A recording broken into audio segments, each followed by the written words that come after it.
பாருங்க இங்க ரன் ஆகிட்டு இருப்பாங்க கேண்டில்ஸ் ரன் ஆகிட்டு. இந்த சைடு ஃபுல்லா என்ன இல்லை, இது ஃபியூச்சர் இல்லை, பாஸ்ட் தான் என்ன இருக்கு, அதாவது இறந்த காலம் நடந்து முடிஞ்சதுதான் இருக்கு, நடக்க போறது இல்லை. இப்போ மேல போமா கீழே போமா சொல்லுங்க. ஏன் பச்சை வந்த மேலையா கீழே தான் வருது. பச்சை வந்தா என்னதுங்க மேல போன, சேப்பு வந்தா கீழே செட் பண்ணி விட்டாங்க. யார் செட் பண்ணி யார் செட் பண்ணி விட்டது? மாதிரி மைண்ட் டெக்னிக்கலா இதை யோசிக்கணும் சரிங்களா.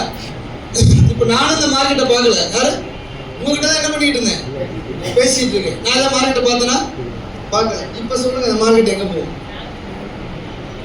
எங்க போகும் சொல்லுங்க. அப்ப நான் கீழே வரணும்னா நீங்க கீழே வரணும்.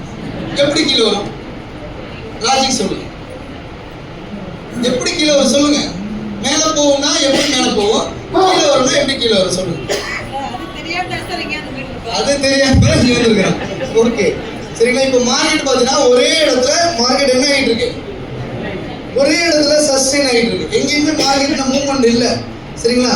இப்போ வந்து பாத்தீங்கன்னா நம்ம இந்த மார்க்கெட்ல 2930 இப்ப எவ்வளவு பிரைஸ்ல இருக்கு, 2931 கரண்ட் மார்க்கெட் பிரைஸ் எவ்வளவு சார் அப்டேட் பண்ணுங்க